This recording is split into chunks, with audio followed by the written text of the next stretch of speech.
अहिले चाहिँ छौँ हामी भारत नेपालको सिमानामा। मिरिक र दार्जिलिङ जोड्ने काम गर्छ यो बाटोले। यहाँसम्म चाहिँ दार्जिलिङ हो भारत र यहाँदेखि उता चाहिँ नेपाल पर्छ है। इलाम जिल्ला सूर्योदय नगरपालिका र वडा नम्बर 2 हो र यो गाउँको नाम चाहिँ टाँसी गाउँ हो। हामी धेरैचोटि यो बाटो हिँड्छौँ तर यतातिर रोक्ने त्यस्तो काम पनि पर्दैन र यतातिर हामी कहिले पनि जाँदैनौँ पनि। आज चाहिँ हामी दिन पनि राम्रो भयो र यतातिर काम परेको कारणले गर्दाखेरि एकछिन भ्रमणमा जान्छौँ। यता साइडको गाउँ तपाईँहरूलाई देखाउनेछौँ के कस्तो छ। र कुरा चाहिँ के हो भने अब सबै कुरा एउटै छ, बाटोदेखि यता र बाटोदेखि उता होइन। यहाँको भौगोलिक संरचना, यहाँको जलवायु, यहाँको मान्छेको अनुहार, संस्कृति, भाषादेखि लिएर हरेक थोक एउटै हो। तर पनि एउटा अदृश्य रेखा कोरिएको छ यो बिचमा है र त्यही रेखाले धेरै कुरा निर्धारित गर्छ। यहाँको भू राजनीति, यहाँको शिक्षा, अर्थव्यवस्था र सबैभन्दा प्रमुख कुरा चाहिँ राष्ट्रियता। र आज तपाईँहरूलाई नेपालपट्टिको गाउँ भ्रमण गराउँछौँ है। मौसम पनि एकदमै राम्रो छ। सोचौँ एकछिन घुमेर आउँ।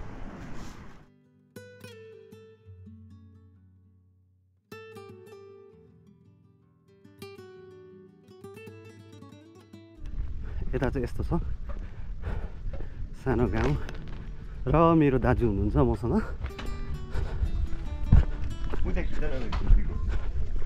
यहाँनिर उहाँले छुर्पीको उयो गर्नुहुन्छ त, यहाँनिर यो पनि पाउँदो रहेछ नि। के छुर्पीको? छुर्पीको यहाँभित्र आउनु। नेपाल छिर्न बित्तिकै यहाँ एउटा सानो घर भेट्यौँ। यहाँ चाहिँ छुर्पी बनिँदो रहेछ। आम्मा, छुर्पी हेर्नुहोस् तपाईँले। र यो छुर्पीहरू चाहिँ तपाईँ आफै बनाउनुहुन्छ? यहीँ बनाउनुहुन्छ? दुध चाहिँ कहाँ? गाउँबाट। ए, छुर्पी के भन्नुभयो? छुर्पी, पनिर, घिउ सबै पाउने। र यो सबै सामानहरू चाहिँ कहाँ बिक्री बट्टा चाहिँ कहाँ गर्नुहुन्छ यसको? यो कति नेपालतिर पनि जान्छ, कति यता दार्जिलिङतिरै जान्छ है। ए, एउटाको कति पर्छ? यो चाहिँ एउटाको भन्दा पनि केजीबाट हुन्छ प्रायः। केजीको कति छ? केजीको यहाँ 650-700 पर्छ होला है। ए, अन्त घिउ भन्नुभयो नि, घिउ तपाईँको 500-550 पर्छ। 500-550 है। सिमानादेखि हामी ठ्याक्कै यतापट्टि आइपुग्यौँ तर खासै केही परिवर्तनै देखिँदैन होइन। किन सीमावर्ती क्षेत्रमा यस्तै हुन्छ, खासै केही परिवर्तन देखिँदैन। दाउरा दिनु हुँदो रहेछ दाजुभाइहरूले।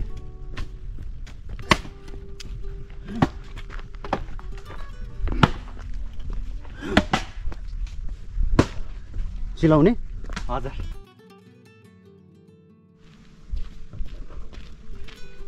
र जब हामी सीमा पार गरेर यतातिर आउँछौँ है, खासै केही अन्तर देख्दैनौँ। तर एउटा कुरा चाहिँ प्रत्यक्ष देख्नमा पाइन्छ, त्यो के हो भने बाटोघाटोको समस्या। यतातिर चाहिँ जुन चाहिँ कालो पत्रे बाटो भनिन्छ सडक, त्यो चाहिँ देख्नमा पाइँदैन।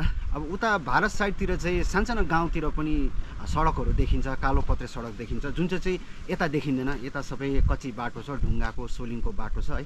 र तपाईँलाई देखाउनुहोस् है बाटोघाटो कस्तो छ यहाँको। सपना मान्छेले मात्र नदेख्दो हो, यो सडकले पनि वर्षौँदेखि अलकत्रको सपना देख्दा देख्दै उसुक्क निधाएको जस्तो छ। र यो चाहिँ एकदमै सीमावर्ती गाउँ भएको कारणले गर्दाखेरि उहाँले सबै कुरा सौदापातदेखि लिएर नानीहरूको स्कुल कलेजदेखि लिएर हस्पिटल सबै कुरा भारतमै गर्नुहुन्छ। किनभने नेपालको बजार यहाँदेखि एकदमै टाढो पर्छ। सबैभन्दा नजिक बजार भनेको अब एउटा त फिक्कल हो, अर्को पशुपति हो। पशुपति पनि सानो बजार हो, सबै थोक पाइँदैन। धेरै जस्तो जुत्ता कपडाहरू मात्र पाइन्छ र उहाँहरू धेरै जस्तो भारतकै बजारहरू जानुहुन्छ, सुखियादेखि लिएर मुख्य दार्जिलिङ बजारदेखि लिएर मिरिक है। अन्यथा नलिनु होला। तर यतातिर चाहिँ अब मान्छेहरू बुनियादी सुविधाहरूदेखि पनि वञ्चित देख्छौँ होइन। मुख्य कुरा चाहिँ के हो भने यहाँ बाटोको समस्या। यहाँ बाटो छैन रहेछ। यो गुम्बा हो जस्तो लाग्यो मलाई, किनभने गुगल अर्थमा पनि गुम्बै देखाइरहेको थियो। हेर्नु मिल्छ होला एकछिन है।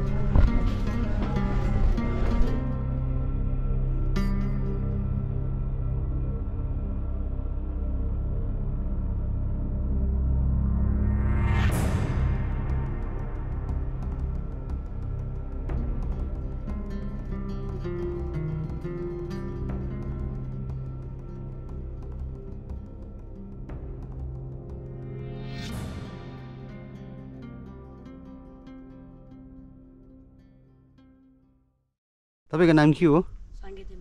तपाईँको तपाईँको घर कहाँ हो? झापा कहाँ? थाहा भएन?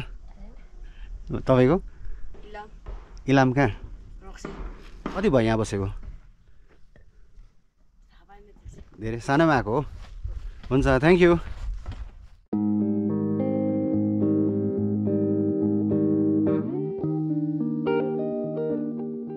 र अहिले चाहिँ हामी एउटा रमाइलो डाँडामा बसिरहेको छौँ र यो पारी जुन चाहिँ देख्नु हुँदैछ तपाईँहरूले होइन, त्यो चाहिँ माने भन्ज्याङ हो। र माने भन्ज्याङदेखि यता चाहिँ सबै नेपाल हो, उता पनि सबै नेपाल हो, त्यहाँदेखि उता चाहिँ सबै भारत हो र यहाँदेखि उता पनि भारत पर्छ।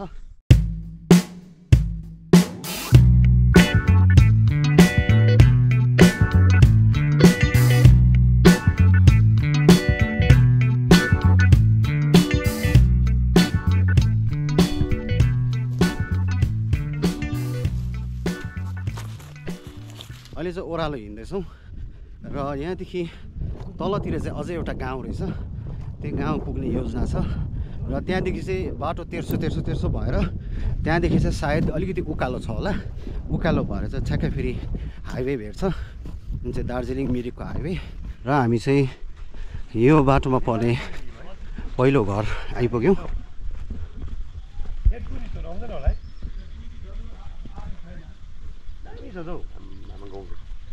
एकदमै ग्रामीण परिवेश छ यहाँनिर है, एब्सोल्युटली स्टनिङ। र हामी चाहिँ अघि उयो माथि थियौँ त्यो डाँडामा र अहिले चाहिँ यो घरको अगाडि छौँ। यो बाटोमा पर्ने चाहिँ यो पहिलो घर रहेछ। दाजु गाउँको नाम के भन्नुभयो? टाँसी गाउँ नै पर्छ? कहाँसम्म टाँसी गाउँ चाहिँ? चित्रे पर्छ है। Okay okay. यो वडा नम्बर 2 हो? वडा नम्बर 2 पर्छ है। यहाँ नेपाल सेनाहरू आउँछ पेट्रोलिङमा? सेनाहरू कोही कोही बेला सेनाहरू भन्दाखेरि सशस्त्र बल। सशस्त्र बल। तपाईँको नाम के भन्नुभयो? मेरो सुखबहादुर। सुखबहादुर। ए कति घर छ यहाँनिर अहिले? यहाँ हाम्रो उतापट्टि र यहाँ गर्दाखेरि चाहिँ अहिले यहाँ चाहिँ एउटै मात्र भयो, यहाँ यो तल्लो घर। हजुर हजुर। पल्लोपट्टि चाहिँ 15-20 घर। एकदमै सीमावर्ती गाउँ हो टाँसी गाउँ र सौदापातदेखि लिएर हरेक कुरा तपाईँहरू भारतमै जानुहुन्छ, इन्डियापट्टि नै है। यहाँको नानीहरू स्टुडेन्टहरू चाहिँ स्कुल कलेजहरू चाहिँ कता जान्छ? हाम्रो यहाँको ज्यादा जस्तो इन्डिया जाँदैछ। इन्डिया जान्छ है? इन्डिया सुकिया जान्छ, कोही माने भन्ज्याङ। हजुर। आदि सर कोही यता पशुपति जान्छ। पशुपति जान्छ है। यसो अब दुख बिमार भयो भने चाहिँ हस्पिटल, नजिकको हस्पिटल चाहिँ कहाँ पर्छ तपाईँलाई? हस्पिटल यो पशुपति लान्छ, कम्ती सानो तिनो नभए ठुलो हो भनेदेखि यता नेपाल भित्तामोड कि दार्जिलिङ सिलगढी त्यस्तै लान्छ है। बत्ती छ यतातिर? बिजुली छ है। बाटोको चाहिँ अलिक समस्या देखियो है? बाटोको चाहिँ अप्ठ्यारो छ।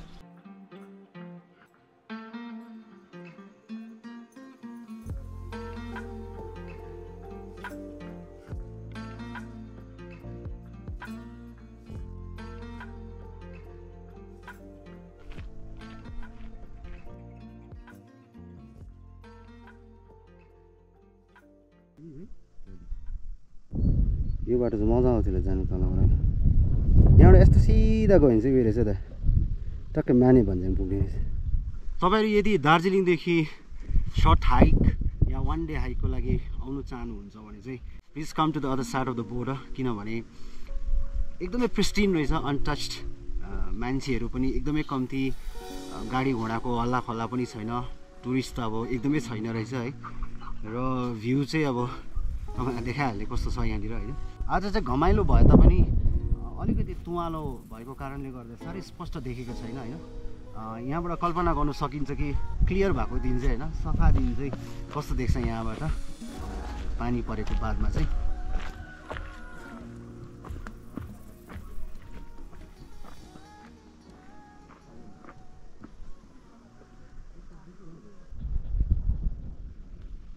हामी चाहिँ त्यो जुन चाहिँ घर देख्नु हुँदैछ त्यो घर गएको है, किनभने यहाँबाट चाहिँ ओह्रालो दामी देख्छ जस्तो लाग्यो मलाई भ्यू।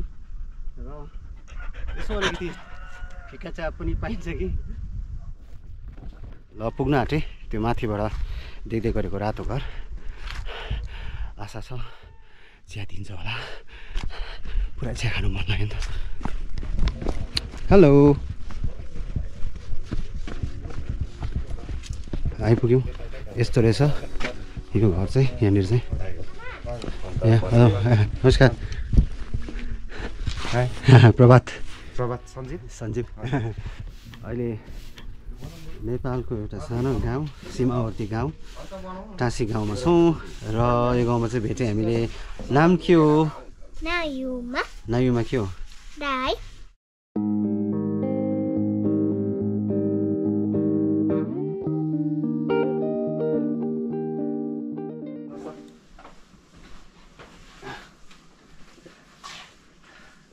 राम्रो भएछ यहाँको चिया खानु पनि पाइयो र विशेष गरी चाहिँ नयुमालाई भेट्यौँ हामीले है। शी इज रियली क्युट र बोलाइलो रहेछ नानी पनि है। राई नयुमा राई कपाल त लामो रहेछ त तिम्रो। यहाँसम्म हुन्छ? किन म स्पेसल चिज दिन्छ। ल this is a pencil, this is a lead. अन्त यसलाई चाहिँ तिम्रो कागज लिएर आउँछ एउटा कागज। सो यसो गर्नु यसलाई थिच्यो होइन, यसलाई थिचेर यसो गऱ्यो भने चाहिँ भित्र पस्छ हो। थिचेर यसो गऱ्यो भने भित्र पस्छ। अन्त क्राक क्राक क्लिक गऱ्यो कि दन्तिन न य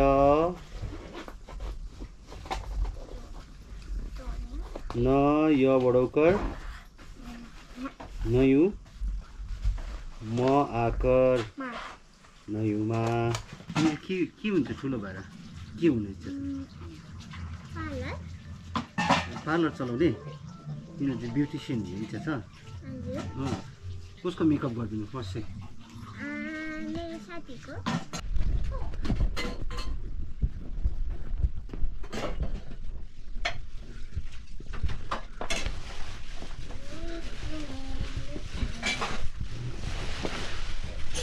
चारो चाहिँ के दिन्छ कुखुरालाई? चेक्ला?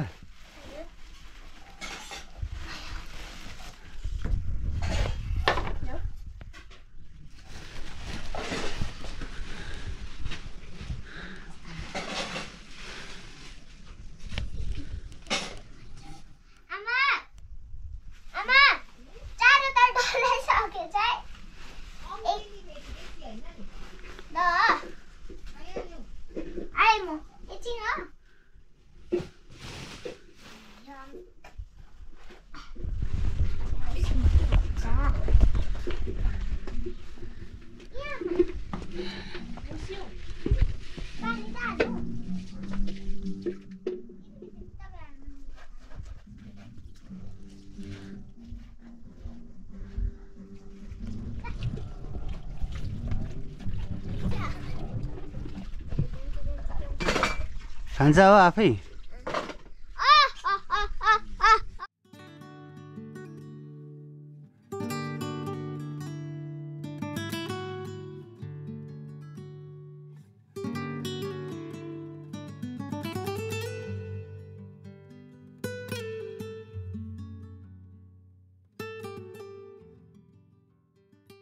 ल हामी चाहिँ अब निस्केको यहाँबाट 5 बज्न लाग्यो र दार्जिलिङ पुग्दा चाहिँ अब हामीलाई रात पर्छ होला। यहाँबाट अझै अब 2 घन्टाको बाटो भनौँ।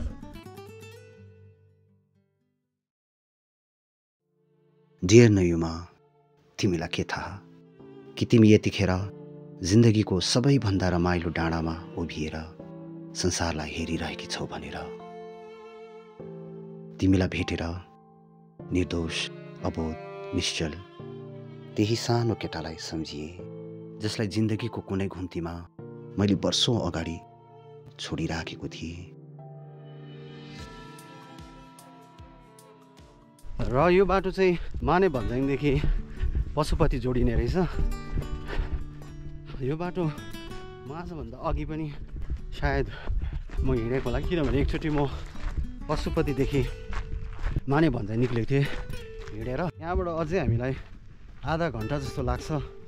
समय निकै गयो र दार्जिलिङ पुग्दाखेरि चाहिँ 8 साढे 8 बज्छ होला।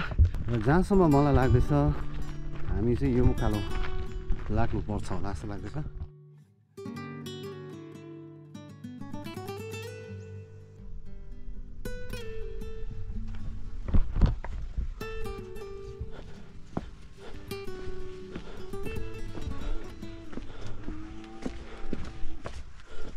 आइपुग्नै आँट्यौँ हामी। अब यहाँबाट हेर्दाखेरि त अब त्यहीँ देख्छ है, त्यो त एरियल डिस्टेन्स मात्र हो। त्यस्तै 10 मिनटहरू लाग्छ होला पुग्नु।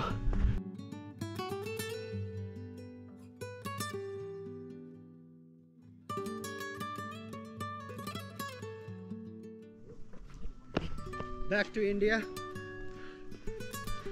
र आजको यात्रा पनि एकदमै रमाइलो भयो।